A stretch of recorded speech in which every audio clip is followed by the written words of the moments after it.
We want to take face masks that we already wear, of different sizes and types, and instrument them with some type of intelligence. Right, it's confirmed. If we're gonna give this to frontline healthcare workers, what are their needs and how can they actually interact and use this technology? It's been 7 hours. Is there a giant hole in my mask or not? The COVID-19 pandemic continues to have an array of devastating impacts. Healthcare workers were on the front line. The pandemic also raised a question: who cares for the sick if the doctors and nurses are themselves infected with the virus? One of the key weapons used to protect healthcare workers is this, a simple N95 mask. But after long demanding shifts, the mask can become poorly fitting, loose, and therefore less effective. I'm here at Northwestern University in Chicago, where engineers are creating smart face masks. FaceBit is the idea that we want to take face masks that we already wear, of different sizes and types, and instrument them with some type of intelligence. And then this intelligence can do two kind of main things. One, it can give us an idea, or the wearer an idea of, is my mask working effectively? Have I worn my mask too long? And then on the other side, give a measure of how am I doing, right? My mask may be okay, but how am I doing right now? What's my heart rate, my respiration rate? Maybe those are mapping to fatigue or other types of state. The World Health Organization estimates that between 80,000 and 180,000 healthcare workers died between January 2020 and May 2021. One report suggests healthcare workers are 7 times more likely to have severe COVID-19 infection. Alexander Curtis is a PhD student at Northwestern University. He designed the circuitry for FaceBit. The team looked at how medical professionals currently assess whether a mask is correctly fitted. The big problem with the current way things are done is that it's a pretty laborious test. There are a couple different setups. There's kind of a cheaper one where you wear a hood and they spray an aerosol in the hood, and your tongue is actually very sensitive to the taste of that aerosol that they spray in. So you stick your tongue out a little inside your mask and you breathe in and out, and if you taste any of that aerosol in your tongue, then you know that your mask isn't filtering quite right. There's another technology where they kind of hook a machine into your mask, and it samples the air inside the mask, and again you fill the air with aerosol, and that machine can detect that aerosol.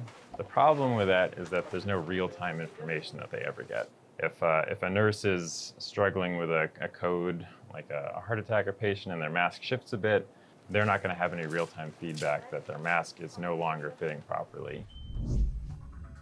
So the challenge is to provide a small and easy-to-use device that can supply the mask wearer with real-time information. So all the smarts live on a little circuit board that you slip into a face mask, you clip it on with a magnet, and it senses that it's in a face mask. It can do that automatically.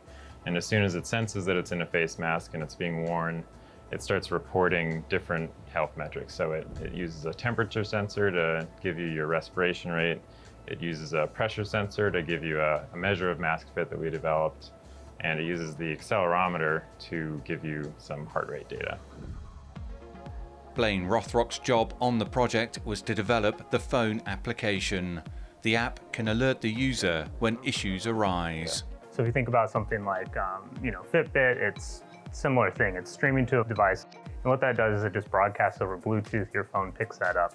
So at any point, we can then do notifications to the user on things that are happening. One of the easiest things with that was mask wear time, something that people aren't really keeping track of. And that's really simple on the device because it just kind of sends a signal of that we're wearing the device, and then the application keeps track of that. His mask has a bunch of these weird looking ports in it. Those are just simulating leaks. So we can close those off or open them up. And when they're all opened up, his mask is pretty leaky, and there's less of a pressure gradient caused by his mask because there's less resistance to airflow when there are leaks. An important element in the design process was to ensure that FaceBit was user-friendly. The number one constraint after talking to health professionals was, it can't interrupt their workflow. We have to figure out how we can integrate something that can be useful but cannot affect what they're already doing, because there's no way they can manage a device. Although it uses a tiny battery, the device also harvests energy from other sources, including motion and the heat of a user's breath, as well as solar.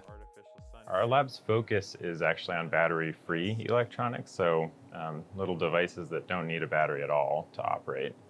They get all their energy from ambient sources. This device has a tiny little battery in it because it's a medical-ish device, and so we wanted some more insurance that you could get signals out of it. But it also contains a host of circuitry that's capable of harvesting energy from the environment of a face mask. There's a few different ways to do that. One is motion, like when you're moving around, you can harvest that energy through something called a shaker coil. You can also harvest a little bit of energy from breathing, actually, basically by the movement of a thin film of material in the mask that generates a little bit of current that we eat up. And then you can also run a solar panel with some tiny wires outside the mask to get a good bit of energy too. One of the key challenges the team faced centered on the heart rate monitor in the device. We were faced with the challenge of getting heart rate from a face mask without necessarily any skin contact, which is how a lot of heart rate sensors work these days. Your Apple Watch, your Fitbit, your Polar chest strap, they all require skin contact. This is sitting on, the outer surface of a mask, so you won't necessarily have any of that skin contact.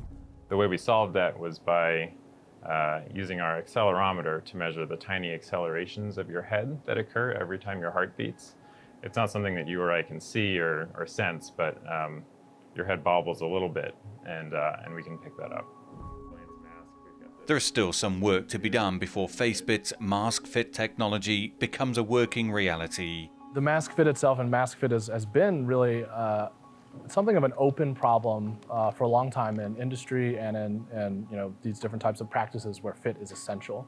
And so for us, even just getting something that was able to approximate the fit and get somewhere close, even if it couldn't give this how many parts per million of particles are getting through, and is that under the threshold, because that's like the actual definition, that was kind of something that was valuable. Can we make that user process just really fast? And that's I think a really cool dream or ideal to kind of push forward for. To that end, the university is making the work freely available to others. Where do you see this perhaps developing in the future? From the beginning, we're like, this is going to be, in the spirit of kind of like collaboration, scientific collaboration and things like that. And we're going to make sure that this can be available to other research labs to figure out how to add, extra things and build their own versions. So the designs are posted and available. And we've, offered to share with whoever basically wants, to use these and play with these. Of course, we're going to continue working on this and publishing findings and making sure that's, disseminated and seen. But we're also looking at how could we, what's the best path to either commercialize or productize this so that it could also have another avenue to be in a lot of different people's hands, especially healthcare workers or other professionals that are at higher risk and might need this type of equipment.